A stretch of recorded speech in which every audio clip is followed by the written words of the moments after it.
দেখা লাইছি কইয়া দিমু, দেখা লাইছি কইয়া দিমু, তুমি পরের গাছ ঢিল মেরেছ, তুমি চুরি করেছ, তুমি চুরি করেছ, তুমি ধরা পড়েছ।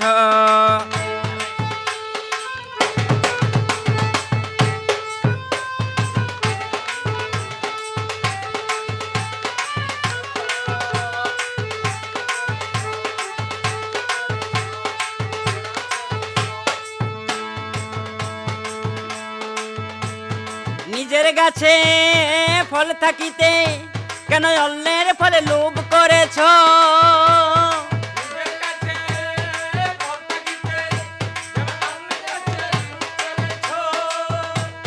নিজের গাছে ফল থাকিতে কেন অন্যের ফলে লোভ করেছ?